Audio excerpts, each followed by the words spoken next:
a meditação da palavra dele. Nós cremos que a Bíblia é inerrante, nós podemos confiar nas Escrituras porque nós cremos que ela é a palavra de Deus. E então nesse momento nós iremos ler a palavra de Deus, do próprio Deus. Então eu gostaria de convidar os irmãos que abrissem Êxodo capítulo 3. Êxodo capítulo 3, versículo 1. Nós faremos a leitura até o versículo 14.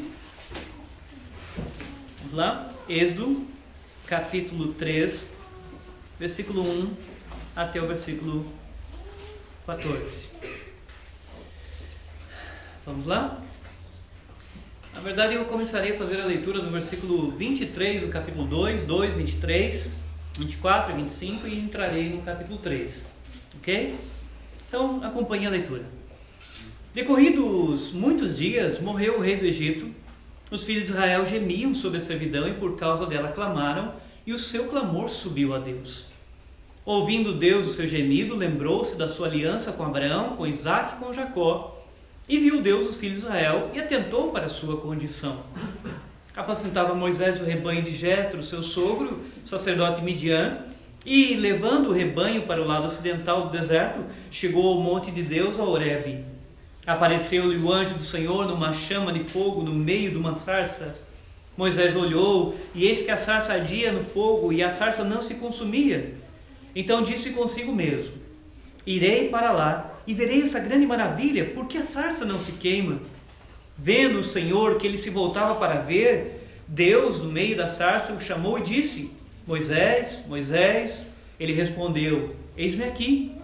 Deus continuou: não te chegues para cá, tira as sandálias dos pés, porque o lugar em que está é terra santa.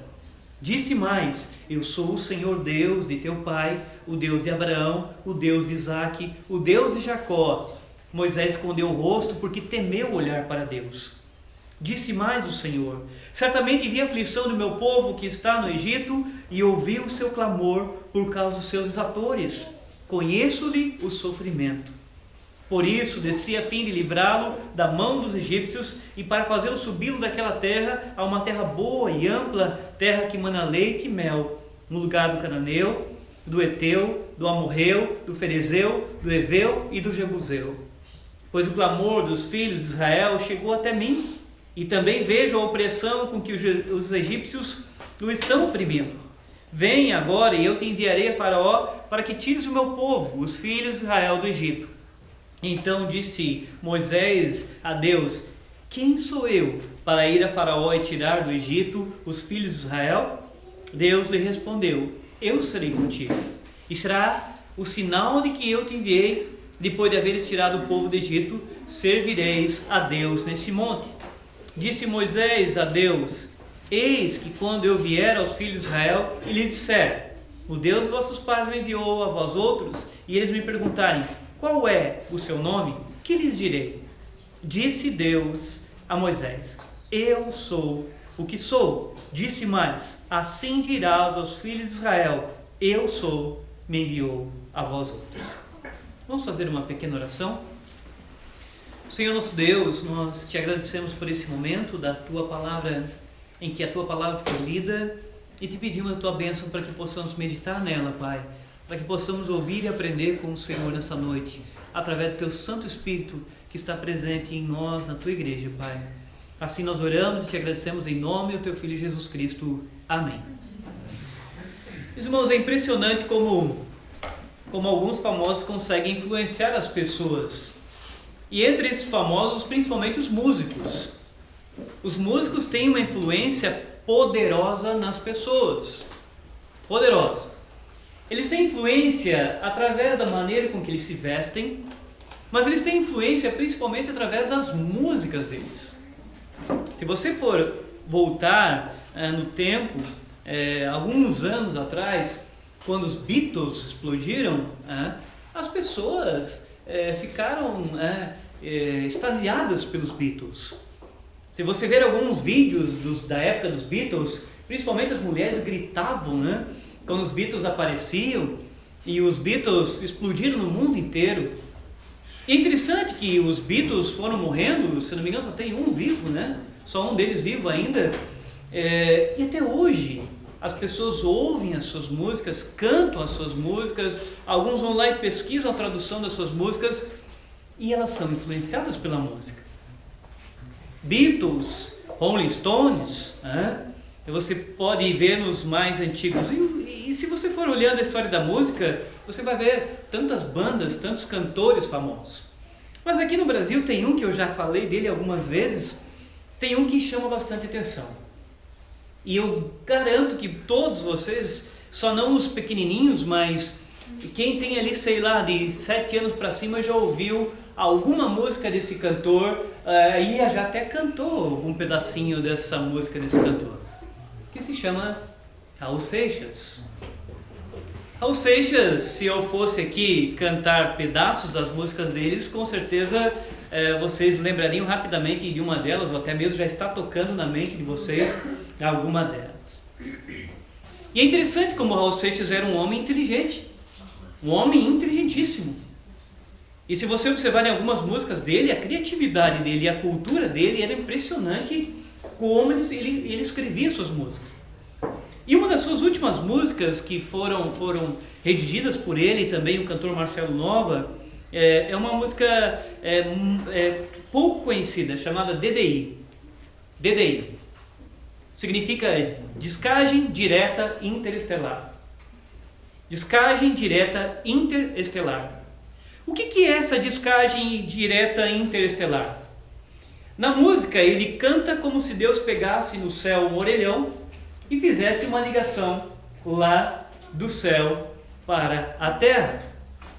Por isso que é uma descagem direta interestelar, porque alguém está se comunicando com, fora da nossa Terra, alguém está se comunicando com a nossa Terra. E ele coloca e ele canta na música que quem fez isso foi Deus. Deus pega um telefone e faz uma ligação para a Terra. A pergunta a ser feita é o que Deus vai falar na música do Raul Seixas. E o que as pessoas ouviram a respeito de Deus através da música dele. E como isso influencia a nossa cabeça ouvindo a música e não ouvindo a Bíblia. Ouvindo a música, mas não prestando atenção na palavra de Deus. Aprendendo com a música, mas nunca lendo a Bíblia. Então, que tipo de Deus nós começamos a fabricar em nossas cabeças? Que tipo de Deus nós começamos a pensar em nossas mentes? E na música, Raul Seixas, na VDI, nessa música, ele diz assim, no primeiro refrão da música: a lua aqui é do céu, quem está na linha é Deus, estou vendo tudo esquisito, o que há com vocês? Por favor, não deixem a peteca cair. A lua aqui é do céu, quem está na linha é Deus, estou vendo tudo esquisito, o que há com vocês? Por favor, não deixem a peteca cair. E Deus então faz uma ligação, na música do Raul Seixas, Deus faz uma ligação e ele faz algumas perguntas para os seres humanos. Que perguntas ele faz? A lua aqui do céu, eu estou vendo tudo esquisito. Eu estou vendo tudo esquisito. E quando ele fala, eu estou vendo tudo esquisito, nós temos um problema muito sério. Então nós temos através da música, cantando a respeito de um Deus que está lá no céu, olha para a terra e ele diz assim, estou vendo tudo esquisito. Na música, na transmissão da música, parece que a história está embolada. Parece que a história, então, Deus olha e diz assim, mas essa história aí não está bem amarrada, não está bem desenvolvida. Por que vocês foram fazer tudo isso, seres humanos, e ficar tudo esquisito desta forma? O que Raul Seixas, na verdade, está cantando é o Deus o chamado deísmo. Deísmo é o Deus que deu corda na terra e ficou lá no céu, mas ele não se envolve com a terra. É um Deus que só observa a terra, mas ele não trabalha na terra, ele não trabalha na história. Então ele canta, por isso que ele canta dizendo assim, estou vendo tudo esquisito, porque é um Deus que não se relaciona com a história, não é um Deus que se relaciona conosco. Não é um Deus que estende o seu braço e age na história. Não é um Deus que se move na história de cada um de nós e na história toda. Então é isso que Raul Seixas canta. Estou vendo tudo esquisito, o que há com vocês? Quando eu lembro dessa música, essa música transmite um Deus que não se envolve com a história e a história parece não fazer sentido.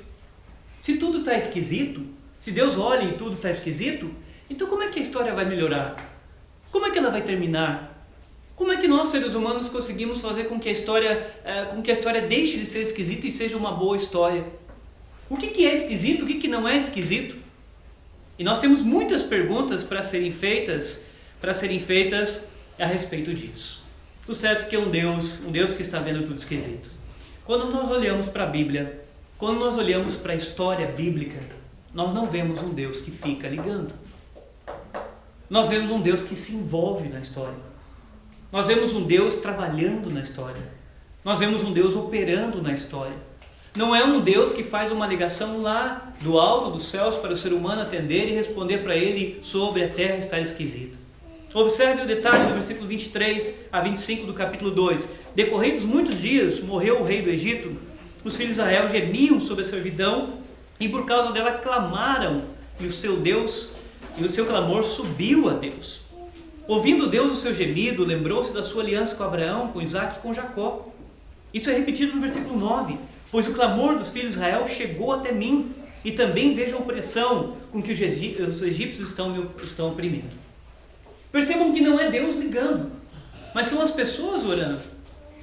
Não é Deus pegando e indo no orelhão, como se do céu tivesse um orelhão, pegando um orelhão e ligando para a terra. Nós vemos aqui o texto mostrando que as pessoas estão orando. Os filhos de Deus, os israelitas, estão no Egito. Eles estão orando a Deus. E a primeira menção que o texto vai nos mostrar é que as pessoas fazem a sua oração e Deus ouve o seu clamor. Não é Deus que liga e diz assim: o que há com vocês? Está tudo esquisito. Mas o que acontece é que Deus ouve o clamor do seu povo que está orando. Agora tem um detalhe curioso a respeito disso. Quando a música diz, estou vendo tudo esquisito, como eu disse para vocês, parece que a história não tem a mão de Deus agindo. Mas nessa hora, olha que interessante, nessa hora aqui, nós vemos que a história que vai acontecer em Êxodo era uma história que Deus já havia falado. Nós já conversamos isso no domingo passado e retrasado. Era uma história que Deus havia até falado a respeito do que iria acontecer. Quando você volta no tempo, lá na época de Abraão, há muitos anos atrás desse texto, Deus faz uma aliança com Abraão e diz para Abraão: sabe com certeza que a tua posteridade será peregrina em terra estranha, em terra alheia, e ela vai ser reduzida à escravidão durante 400 anos. Mas depois que esse tempo passar, eles vão sair e vão sair com bastante riquezas. Capítulo 15 de Gênesis. Ou seja, lá atrás, se nós formos ler Gênesis e formos ler agora Êxodo, nós percebemos que Deus não diz que a história está esquisita.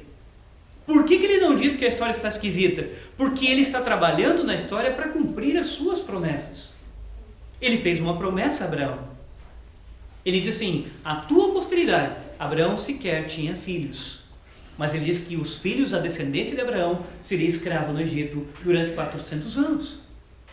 Ou seja, o que vai acontecendo na Bíblia mostra que Deus não fica somente olhando, mas Ele está atuando na história, trabalhando na história, para que Ele jamais diga que a história é esquisita. E quando você olha e vê Deus fazendo uma promessa para Abraão, você percebe que esse tempo está chegando. Quando você olha o povo de Deus orando, é exatamente o tempo em que Deus havia determinado, o final dos 400 anos. Então, no final dos 400 anos, Deus agora vai trabalhar para cumprir a sua promessa. Não é uma história esquisita, mas se Ele prometeu que iria libertar o povo, agora Ele está trabalhando para libertar seu povo. Mas Ele abençoou e está trabalhando na vida de um homem chamado Moisés, que nasceu, no domingo passado nós estudamos sobre isso, nasceu, Deus cuidou, Deus amparou, ele cresceu, ele matou um egípcio lá no Egito, teve que fugiu para uma terra aqui, nós vemos aqui, fugiu para Midian, e lá Moisés ficou durante 40 anos apacentando o rebanho do seu sogro. Quando Deus está chamando nesse momento, Ele está com 80 anos, mas é exatamente o momento em que cumpriu os anos em que Deus havia dito para Abraão que eles ficariam escravos no Egito. Quando eu olho para os textos bíblicos e olho para a música de Raul Seixas, dizem: Raul Seixas não sabia nada de Bíblia. Porque Deus nunca, jamais dirá: eu estou vendo tudo esquisito. Porque Deus, Ele faz promessas e Ele trabalha na história para cumprir essas promessas. Deus trabalha na história não somente do seu povo ali, mas Deus trabalha em nossas vidas. Deus jamais dirá que a história está esquisita, porque Ele está conduzindo a história para a honra e glória dEle, o que Ele está fazendo aqui, nesse momento em Êxodo. Deus dá até detalhes para Abraão, dizendo que ele sairia com muitas riquezas, muitas riquezas. Agora, como é que Deus poderia dizer que a história está esquisita, se Ele não intervisse na história? Deus intervém na história. Então jamais Ele dirá, como eu disse, jamais Ele dirá que a história está esquisita, porque Ele trabalha agindo na história. Deus não fica ligando. Deus não fica ligando. Preste atenção no detalhe bíblico do capítulo 3. Apacentava Moisés o rebanho de Jetro, seu sogro, sacerdote de Midian, e levando o rebanho para o lado ocidental do deserto, chegou ao monte de Deus, a Horebe. Apareceu-lhe o anjo do Senhor numa sarça, uma chama de fogo no meio de uma sarça. Moisés olhou, e eis que a sarça ardia no fogo, e a sarça não se consumia. Então disse consigo mesmo: irei para lá e verei essa grande maravilha, porque a sarça não se queima. Vendo o Senhor que ele se voltava para ver, Deus no meio da sarça o chamou e disse: Moisés, Moisés. Ele respondeu: eis-me aqui. Deus continuou: não te chegues para cá, tira a sandália dos pés, porque o lugar em que estás é terra santa. Disse mais: eu sou o Deus teu pai, o Deus de Abraão, o Deus de Isaque, o Deus de Jacó. Moisés escondeu o rosto porque temeu olhar para Deus. Deus não faz ligação, Ele vem, Ele desce. Ele não pega no céu um celular, um orelhão para ligar para a terra, para perguntar como é que a história está esquisita. Todas as vezes que Deus agiu na história, Ele está agindo sempre, mas todas as vezes que nós vemos um ato sobrenatural, Deus está se movendo e Ele vem. Ele não tem esse problema de se relacionar com o homem, de conversar com o homem, de falar com o homem e revelar para o homem como Ele está trabalhando na história. Vejam que Ele desce no Monte Horebe e vai conversar com Moisés, a ponto de o texto dizer assim que Moisés não quis olhar para a sarça, porque ele temeu olhar para a sarça, porque ali está a presença de Deus. Nós não adoramos um Deus que fica lá no alto dos céus, sem se envolver na história. Nós não cultuamos um Deus que fica fazendo ligações ou mandando mensagens para nós, uma mensagem via celular para nós lermos a respeito dele. Nós adoramos um Deus que atua na história, se move na história, atua em nossas vidas diariamente. Nós cremos assim. Seria um Deus tão pequeno se nós pensássemos que Ele não desce, Ele não fala e Ele não se relaciona com o homem. Sabem qual é o livro que mais apresenta essa ideia? E eu acho extraordinário, mostrando como Deus é. É o livro do Evangelho de João. Quando João começa dizendo no seu Evangelho, diz assim: no princípio era o Verbo estava com Deus, e o Verbo era Deus. E o Evangelho de João vai mostrando que agora o Verbo se fez carne. Nós cantamos aqui no cântico: o Verbo se fez carne e habitou entre nós. João não diz e o Verbo se fez carne, fez uma ligação para perguntar por que a história está esquisita. Mas João diz que o Verbo se fez carne, habitou entre nós, esteve entre nós, mostrando que é um Deus de relacionamento com o ser humano. É um Deus que não somente olha para a história, mas Ele entra na história do homem. Quando você olha a primeira carta de João, o primeiro versículo da primeira carta de João, João diz assim: nós vimos, nós tocamos, nós apalpamos. Ele está dizendo a respeito do Verbo. Ele fala no primeiro versículo, ele diz assim: olha, nós tocamos, nós pegamos. Não era apenas uma imagem do Deus Filho, mas era o próprio Deus Filho entre nós. Então, se o nosso Senhor Jesus Cristo entrou na história, se fez carne e participou da história, tanto é que a nossa história é dividida em antes de Cristo, pós-Cristo, como é que nós podemos dizer que Deus faz uma ligação e pergunta sobre a terra esquisita? Mas é interessante que a música do Raul Seixas fez escola. É interessante que muitas vezes as pessoas não leem a Bíblia e dão ouvido para a música do Raul Seixas. É interessante que elas ouvem a música, mas elas não se questionam se isso está certo, se isso está errado. Elas apenas acreditam naquilo ali. Como é importante nós estarmos relendo os textos bíblicos, como é importante nós estarmos vendo a história de Deus, como Deus trabalha. O tempo, quando nós olhamos para Êxodo, o tempo foi marcado. Deus havia marcado 400 anos. 400 anos. E o povo caiu numa escravidão.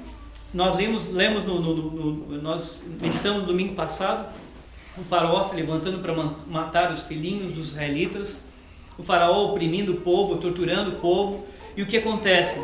Nesse momento, meus irmãos, e agora eu gostaria que vocês prestassem bastante atenção, nesse momento em que a gente está passando pela dificuldade, pela tristeza, pela angústia, pelo choro, parece que Deus se esqueceu.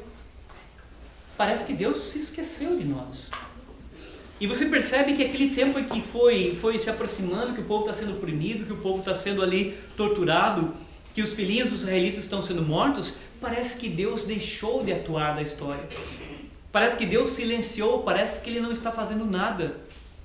Mas é exatamente o contrário, porque o texto está mostrando exatamente o contrário, mostrando que os 400 anos estão se aproximando e Deus vai atuar na história, cumprindo o que Ele havia prometido para Abraão. Mas para nós que estamos passando pelo sofrimento, pela angústia, parece que Deus não está atuando, parece que Deus está em silêncio, parece que Ele deixou de olhar para nossas vidas, para a nossa história. É assim que nós nos sentimos.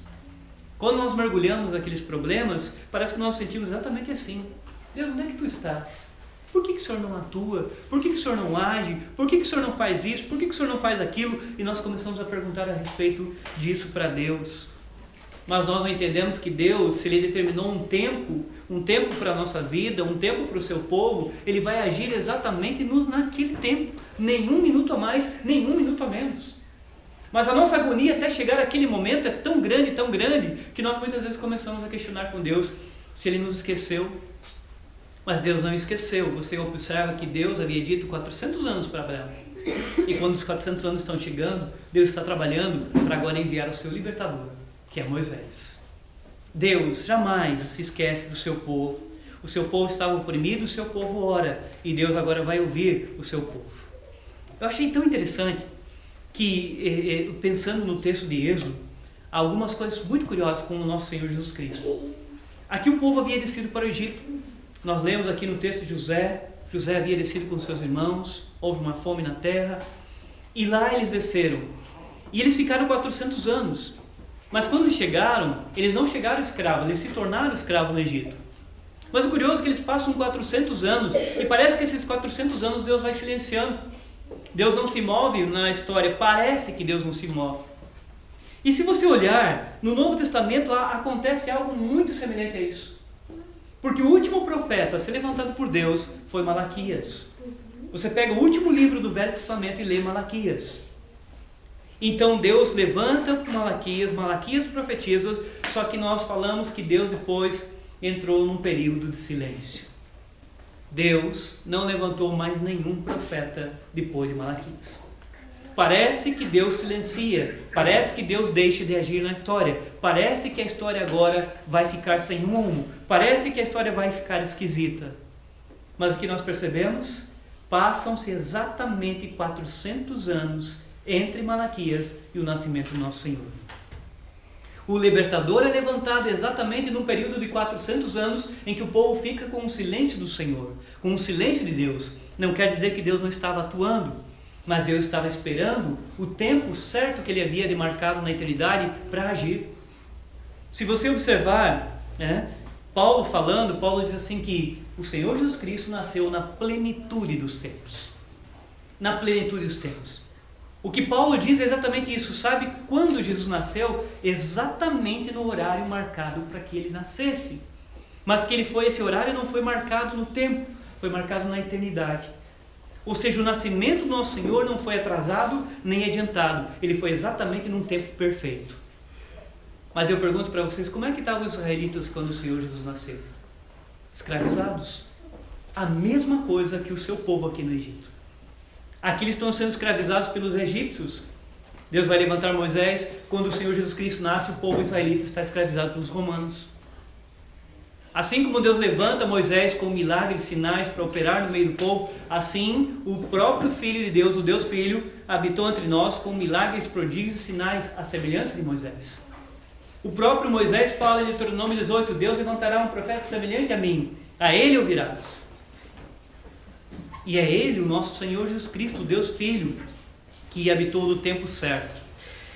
Eu fiquei pensando numa ilustração para falar sobre o tempo certo, né? E como o Raul Seixas errou tanto na sua música, a lua aqui do céu, quem está na linha é Deus, estou vendo tudo esquisito, o que há com vocês?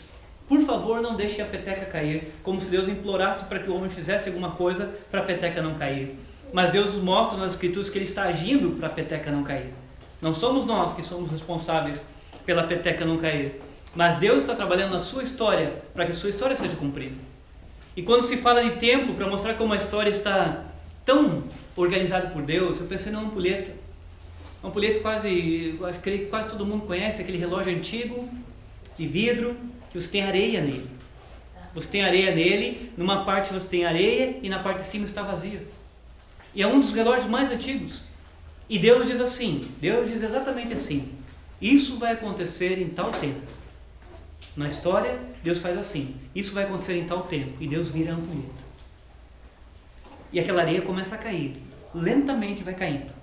E Deus diz: quando a último grão de areia cair, isso se cumprirá. E nós ficamos olhando para a ampulheta, nós ficamos olhando para a história, e nós vamos vendo a areia cair, e nós vamos sofrendo, e nós vamos sofrendo, e nós muitas vezes pensamos assim: Deus, está na hora, o Senhor não está vendo que está acontecendo isso, aquilo, aquele outro, que eu estou sofrendo, que estou passando por isso? Mas Deus diz para nós: calma, eu não disse que seria no último grão de areia? Mas a nossa agonia é tanto que nós muitas vezes queremos até quebrar a ampulheta para que Deus haja. Mas Deus pega e diz assim: eu não vou fazer isso. Porque eu dei a minha palavra, e Deus pega e continua trabalhando. E quando nós ficamos observando o último grãozinho de areia caindo na ampulheta, Deus diz: agora. E Deus age. Não é que Ele deixou de agir, mas Ele está trabalhando em nossas vidas, para que a gente perceba como Ele trabalha em nossas vidas de forma espetacular. Como Ele tem um cuidado, como Ele tem um amor extraordinário por nós. Como Ele, no próprio tempo do sofrimento, Ele trabalha em nossos corações e nossas vidas. Porque nos momentos que nós mais aprendemos são nos momentos de sofrimento, de angústia e de choro. E Ele deixa muitas vezes isso acontecer para que nós aprendamos com Ele. Agora, algumas outras verdades que nós precisamos mencionar, meus irmãos, nesta noite. Aqui é uma coisa curiosa nesse texto. E agora vocês vão ver o que é interessante ver a doutrina acontecendo na prática. Há muitas pessoas que pensam assim que Deus agiu, Deus ali vai levantar Moisés. Mas muitas pessoas pensam assim que Deus agiu porque o povo orou. E eu fiz questão de começar mostrando no texto que o povo está orando. Então o povo ora e o texto diz que Deus ouviu o seu clamor. Deus ouviu a sua oração. E muitas pessoas, se lerem só esse pedacinho, vão dizer assim: tá vendo, ó? Tá vendo porque Deus agiu? Deus agiu porque o povo não tinha orado. Mas agora o povo está orando, então Deus vai agir. Então, o que faltava para Deus agir na história era a oração. Porque se os homens tivessem orado antes, Deus tinha agido antes. Negativo, meu amigo. Negativo porque tem um detalhe muito importante. Deus falou para Abraão há muito tempo atrás: vai ser 400 anos. Depois de 400 anos, eu vou tirá-los do cativeiro e eles vão sair com muita riqueza. E o curioso é que Deus determinou o tempo. Mas olha que interessante, exatamente quando 400 anos estão se cumprindo, o povo começa a orar. Não somos nós quem movemos Deus, é Deus quem nos move para cumprir aquilo que Ele prometeu. Não somos nós quem oramos para os braços de Deus serem estendidos. Deus é quem trabalha na história para que nós comecemos a orar e que nós possamos cumprir os seus planos que Ele havia determinado. Porque senão Deus passa a ser em nossas mãos como uma marionete. Deus está lá com os braços cruzados, a gente ora, Deus diz assim: agora eu vou atuar. Atua. Se deixamos de orar, Deus cruza os braços. Oramos de novo, Deus estende os braços. Deus passa a ser uma marionete das nossas orações. Então quer dizer, se nós não orarmos mais, Deus para de agir na história? Negativo.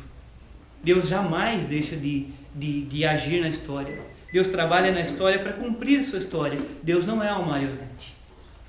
E você percebe que o povo está orando exatamente no momento certo que Deus vai cumprir seu plano. Então Deus está trabalhando até para o seu povo orar. A soberania de Deus é tamanha que até a própria oração não foge da sua soberania. Que eles oram exatamente no tempo que Deus havia determinado para tirá-los dali. Agora, como é que é no Novo Testamento? Olha como isso é tão semelhante. No Novo Testamento você vê que é Deus que está agindo. Não somos, na verdade, nós. Quando o Senhor Jesus Cristo diz em Atos 1:8, mas recebereis poder ao descer sobre vós o Espírito Santo, e sereis minhas testemunhas em Jerusalém, Judéia, Samaria, até os confins da terra, ele mostra que nós só somos testemunhas porque nós recebemos o Espírito Santo e recebemos poder para ser testemunhas. Que ser testemunha não é uma dependência nossa, mas é Deus quem tem que atuar em nossas vidas para que a gente seja testemunha. Então, os textos do Novo e do Velho são perfeitos. É Deus agindo na história, é Deus trabalhando na história. Não somos nós que estamos agindo. Agora, a última parte do sermão. Eu quero me focar um pouquinho no... Por favor, não deixe a peteca cair. Na primeira estrofe da música, né, nesse pedacinho, eu achei engraçado esse por favor é um rogar.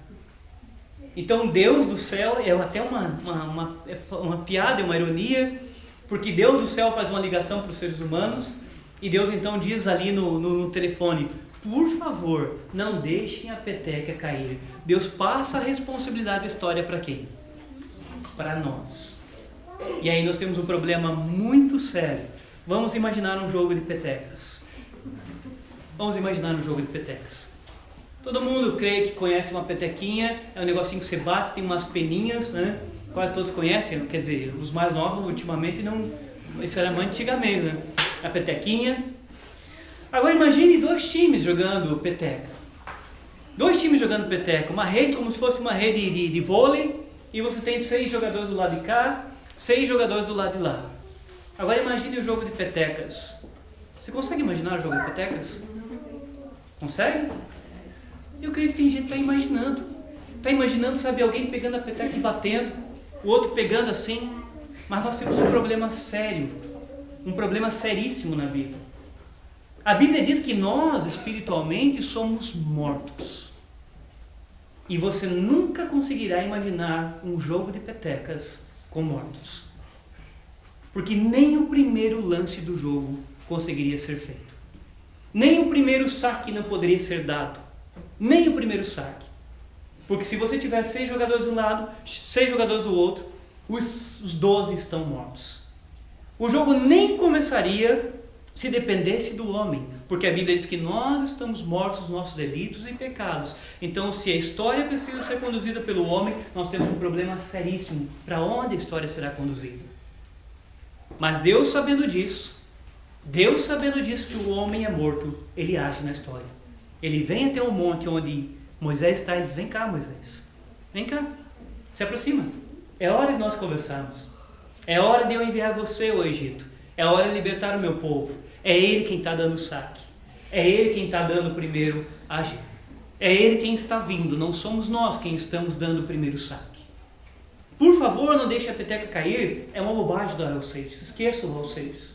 Se por acaso vocês ouvirem essa música um dia, lembre-se desta palavra. É Deus quem dá o primeiro saque. Mortos não jogam. Se Deus deixasse a história na direção do homem, imagine. Imagine como a história terminaria se fosse a direção do homem. Ele vem, ele foi até Moisés, ele age na história. Deus poderia nos dizer assim, olha, se eu deixar a peteca com vocês, olha, vocês jamais vão conseguir fazer qualquer coisa em relação à história. Eu preciso agir, eu preciso atuar. Agora, meus irmãos, preste bastante atenção. Quando Deus atua, o mesmo jogo de petecas, quando Deus atua, imaginem 6 jogadores de um lado mortos, 6 jogadores do lado mortos. E Deus então se aproxima e Deus toca no homem e diz, levanta. Toca no outro, levanta, toca nos 6 de um lado, toca nos 6 do outro. E diz, agora sim vocês estão chamados por mim, tocados por mim, podem começar a jogar. Nesse momento em que ele faz isso, em que ele toca no homem, que ele trabalha no homem, é que ele vai fazer o jogo andar. É que ele vai fazer o jogo funcionar. Foi assim com Moisés, e o Moisés é exatamente isso. Se você voltar no capítulo 2, ele matou um egípcio e se escondeu debaixo da areia. Ele acha que é o tempo apropriado para ele agora agir e ser o libertador do seu povo. Mas Deus então, ele foge, fica lá no deserto 40 anos e Deus vai trabalhando para que ele aprenda a ser agora um líder, para que ele aprenda a ser agora um pastor, um condutor de ovelhas do seu povo. E Deus então trabalha em Moisés antes de chamá-lo. Trabalha durante 40 anos na vida dele. A história de Moisés é dividida em 3 40. 40 criado lá no palácio com a princesa, 40 apacentando rebanhos e 40 conduzindo o povo pelo deserto. Mas Deus trabalhou em seu líder para que ele pudesse fazer parte da história. Então a história não é conduzida pelo homem, é conduzida por Deus. Assim como o Senhor Jesus Cristo também mostrou claramente no Novo Testamento, dizendo: olha, permaneça em Jerusalém até que desça sobre vocês o Espírito Santo. Ou seja, vocês querem brincar de peteca? Vocês querem jogar peteca sendo mortos? Calma, ainda não. Permaneçam em Jerusalém. E quando o Espírito Santo descer, aí sim, vocês vão ser minhas testemunhas em Jerusalém, Judéia e Samaria até os confins da terra. Mostrando que se ele não agir na história, a história não acontece, é ele quem está atuando. A música do Raul Seixas é uma grande bobagem, um grande absurdo. Nós precisamos aprender, meus irmãos, com as Escrituras, com a Bíblia. A palavra de Deus é espetacular. E aprendemos uma coisa muito importante. Essa música ela continua sendo ouvida. Ela continua sendo ouvida se você entrar no Vagalume, se você entrar em alguns sites que mostram músicas, você vai conseguir escutar a música. Milhares de jovens continuam ainda admirando o Raul Seixas. O grande problema é que quase que 90% das músicas do Raul Seixas são teológicas. Elas falam de teologia. E elas falam uma teologia errada, uma teologia que não é a teologia da Bíblia. E para nós entendermos quem de fato é Deus, como ele age na história, que ele não está ligando, perguntando a história esquisita, mas que ele está atuando na história, é preciso que a gente leia a Escritura. Que nós não fiquemos apenas ouvindo as músicas, colocando fones no ouvido e ouvindo as músicas, mas lendo a Bíblia, aprendendo da Bíblia e muito mais. Quando nós ouvimos as pessoas falando, é necessário ter coragem de chegar para as pessoas e dizer: olha, o Deus da Bíblia não é assim como o Raul Seixas canta. O Deus da Bíblia age na história. Quer que eu te conte a respeito da ação de Deus na história? Quer que eu te fale como Deus está atuando na história? Quer que eu te fale como a história caminhará para um fim? Quer que eu te fale a respeito do qual é o propósito de Deus na história? Não somente na história, mas na história das nossas vidas? Quer que eu te fale? É isso que Deus quer do seu povo. Não é que Raul Seixas fique cantando e as pessoas creiam nele. É que as pessoas conheçam a palavra, preguem a palavra e as pessoas possam crer na sua palavra. A palavra dele, na história dele revelada. Meus irmãos, que Deus os abençoe nesta noite. Eu espero que nós saímos daqui gratos a esse Deus, louvando esse Deus, conhecendo mais a história do nosso Senhor. E muito mais que no nosso dia a dia a gente possa orar e pedir para que Deus atue em nossa vida, atue em nossa história. As coisas podem parecer difíceis, mas Deus não deixou de atuar. No momento certo, Deus trabalhará certamente. Deus agirá poderosamente.